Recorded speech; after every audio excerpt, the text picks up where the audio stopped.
여러분 반갑습니다. 오늘 우리는 응급의학의 정수이자 병원 전 단계 처치에서 가장 치명적인 주제인 쇼크에 대해 학습하겠습니다. 화면을 보시면 쇼크는 낮은 혈압이 아닙니다 라는 문구가 있죠. 많은 분이 쇼크를 단순히 저혈압이라고 오해하지만 사실 쇼크는 우리 몸의 세포 단위에서 벌어지는 처절한 생존 전쟁입니다. 1872년 외과 의사 세무엘 그로스 박사는 쇼크를 생명기계의 무례한 작동이라고 묘사했습니다. 기계가 멈추기 직전, 즉 죽음으로 가기 전에 일시적인 정지 상태를 이해하는 것이 오늘 수업의 목표입니다. 우리가 현장에서 내리는 결정이 이 기계를 다시 돌릴지 아니면 영원히 멈추게 할지를 결정하게 될 것입니다. 자, 구체적인 사례로 수업을 시작해 봅시다. 여러분이 현장에 출동했을 때 마주하게 될 상황입니다. 29세 남성이 오토바이 사고로 15m나 튕겨나갔습니다. 활력 징후를 한번 분석해 볼까요? 맥박은 110회로 빠르고 혈압은 8256으로 낮습니다. 호흡수도 28회로 거칠고 산소 포화도는 92%밖에 안 되네요. 신체 검진 결과 피부는 창백하고 축축합니다. 여기서 질문입니다. 지금 이 환자의 몸속에서는 무슨 일이 일어나고 있을까요? 단순히 피를 흘리는 것을 넘어 세포 하나하나가 질식해가는 과정이 진행 중입니다. 이 시나리오를 머릿속에 담아두고 수업 마지막에 우리가 이 환자를 어떻게 살릴지 다시 논의해 보겠습니다.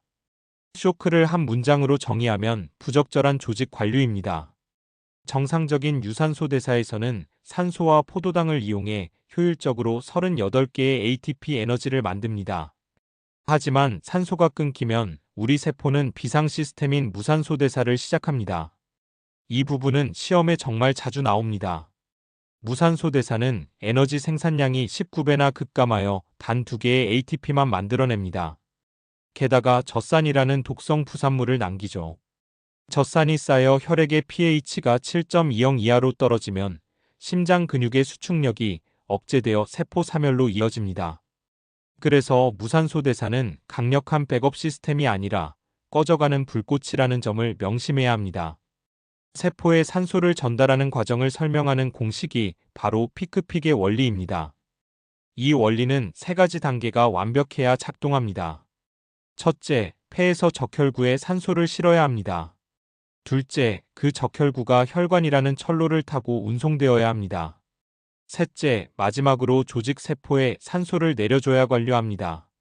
여기서 중요한 점은 이 사슬 중 하나라도 끊기면 쇼크가 시작된다는 것입니다. 여러분이 현장에서 환자에게 산소를 투여하고 지혈을 하고 수액을 주는 행위가 바로 이 피크 원리의 끊어진 사슬을 잇는 과정이라고 이해하시면 됩니다. 이제 우리 몸의 펌프인 심장 이야기를 해보죠. 심박출량 CO는 심박수의 1회 박출량을 곱한 값입니다.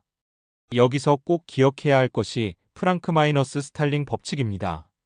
심실에 혈액이 많이 찰수록, 즉 전부하가 증가할수록 심장은 더 강하게 수축합니다. 고무줄을 길게 당길수록 세게 튕겨나가는 것과 같죠. 하지만 출혈이 생기면 전부하가 감소하고 심박출량이 줄어들며 결국 혈압 저하로 이어집니다. 또한 우리가 목표로 삼아야 할 평균 동맥압의 AP은 7100mmHg라는 수치도 꼭 암기해 두세요. 이는 말단 장기 관료의 실질적인 척도가 됩니다. 쇼크는 원인에 따라 3가지로 분류할 수 있습니다. 이 구분은 임상적으로 매우 중요하니 헷갈리지 않게 기억하세요. 첫째는 저혈량 쇼크로 탱크가 비어있는 체액량의 문제입니다. 둘째는 분포성 쇼크로 혈관이 비정상적으로 확장되어 발생하는 배관의 문제입니다. 마지막은 심장성 쇼크로 엔진 자체가 고장난 펌프의 문제입니다. 외상 현장에서는 반대의 증거가 확실해질 때까지는 모든 쇼크를 일단 출혈성 쇼크로 간주하고 대처하는 것이 가장 안전한 접근법입니다. 우리 몸은 피를 흘리기 시작하면 즉시 보상 기전을 가동합니다. 교감신경계가 활성화되어 에피네프린을 분비하고 말초혈관을 수축시켜 피부나 위장관의 피를 빼내 뇌와 심장 같은 중요 장기로 몰아줍니다. 그래서 쇼크 환자의 피부가 차갑고 축축해지는 것입니다. 여기서 시험 포인트. 혈압이 떨어지기 전 나타나는 첫 번째 경고 신호는 무엇일까요? 바로 빈맥 타키카디어입니다. 혈압이 정상이라고 해서 환자가 안전한 상태라고 착각해서는 절대 안 됩니다. 이 표는 무조건 외우셔야 합니다. 국가고시와 학기말 고사에 단골로 출제되는 핵심 내용입니다. 출혈은 1단계부터 4단계까지 나뉩니다. 2단계 1530% 소실까지는 보상 기전 덕분에 혈압이 유지되는 보상성 쇼크 상태입니다. 하지만 3단계 3140% 소실가 되면 혈압이 떨어지기 시작하는 비보상성 쇼크로 접어듭니다. 아까 시나리오 속 환자를 기억하시나요? 맥박 110회에 혈압 80이었죠? 이 환자는 현재 3단계와 4단계의 경계에 있는 아주 위급한 상태입니다. 즉각적인 수혈이나 처치가 없으면 생존할 수 없습니다. 조금 특이한 쇼크를 하나 보죠.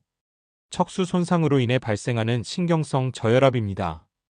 교감신경 경로가 차단되어 혈관이 비정상적으로 확장되는 상태인데 저혈량 쇼크와 구분해서 기억해야 할 임상 징후들이 있습니다. 저혈량 환자는 피부가 차갑고 맥박이 빠르지만 신경성 환자는 손상 부위 아래 피부가 따뜻하고 건조하며 맥박은 오히려 느린 서맥을 보입니다. 하지만 주의하세요. 외상 환자에서 저혈압이 보이면 일단 출혈이 배제되기 전까지는 무조건 출혈성 쇼크로 간주하고 처치하는 것이 원칙입니다. 심장 자체에 피가 차지 못해 생기는 폐쇄성 쇼크 상태입니다.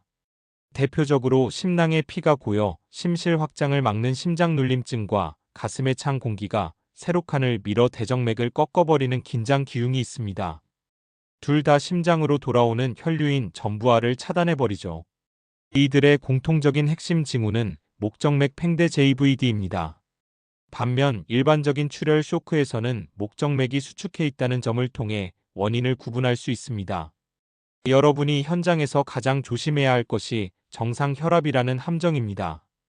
우리 몸의 보상 기전은 생각보다 강력해서 꽤 많은 피를 흘릴 때까지 혈압을 유지합니다.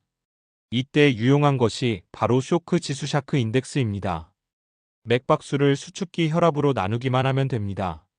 정상은 0.7 미만이지만 0.9 이상이면 대량 출혈의 위험 신호입니다. 아까 우리 환자의 지수를 계산해 볼까요? 110 나누기 81을 하면 1.34가 나옵니다. 혈압계 숫자는 80대라 조금 낮아 보일 뿐이지만 쇼크 지수는 이 환자가 심각한 비보상성 상태임을 명확히 경고하고 있습니다. 쇼크 처치의 패러다임이 바뀌었습니다. 과거에는 혈압을 정상으로 올리려고 수액을 들이부었지만 지금은 허용적 저혈압을 권장합니다. 혈압을 너무 높이면 겨우 맺힌 혈전이 떨어져 나가는 파프 더 클라트 현상이 발생해 재출혈이 일어날 수 있기 때문입니다. 따라서 수액은 요골 동맥이 촉지되거나 MAP 6065mmHg 정도를 유지할 만큼만 최소한으로 주어야 합니다. 과도한 수액은 체온을 떨어뜨리고 응고인자를 희석해 오히려 환자를 더 위험하게 만들 수 있다는 점을 명심하세요. 최근 병원 전 단계 처치에서 중요해진 약물이 바로 TXA, 트라넥삼산입니다. 이 약은 혈전을 직접 만드는 건 아니지만 피브린이 분해되는 것을 막아 형성된 혈전을 안정화해 줍니다. 가장 중요한 골든타임은 손상 후 3시간 이내입니다. 3시간이 지나면 오히려 효과가 떨어지거나 위험할 수 있죠. 현장에서 대량 출혈이 의심되는 환자에게 조기에 투여하는 것이 혈전의 강도를 유지하고 추가 출혈을 예방하는 핵심 전략입니다. 자, 이제 수업 시작 때 보았던 환자에게 돌아와 봅시다. 우리는 이제 이 데이터를 읽을 줄 압니다. 쇼크 지수 1.34와 창백한 피부는 3단계 이상의 저혈량 쇼크를 나타냅니다. 오른쪽 호흡음이 줄어든 것은 긴장 기흉을 의심케 하고 골반 불안정은 대량의 내부 출혈 가능성을 시사하죠. 여러분의 행동 계획은 이래야 합니다. 산소를 주면서 즉시 바늘감압술을 시행하고 골반 고정대를 채워 지혈해야 합니다. 그리고 TXA를 조기 투여하면서 수액은 목표 혈압 8090mmHg까지만 제한적으로 주며 외상센터로 신속히 이송해야 합니다. 이것이 바로 병태생리학에 근거한 처치입니다. 강의를 마무리하겠습니다. 쇼크는 고정된 진단명이 아니라 허혈에서 세포 사멸, 장기 부전을 거쳐 사망으로 가는 진행 과정입니다. 우리 응급구조사들이 현장에서 하는 처치는 세포를 직접 치료하는 것은 아닐지도 모릅니다. 하지만 우리는 외과 의사의 칼끝이 환자에게 닿을 때까지 세포가 질식하지 않고 숨 쉴 수 있는 시간을 벌어주는 사람들입니다. 오늘 배운 이 병태 생리학적 지식이 여러분의 손을 통해 누군가의 시간을 멈추지 않게 하는 힘이 되길 바랍니다. 질문 있으면 자유롭게 해주세요. 수고하셨습니다.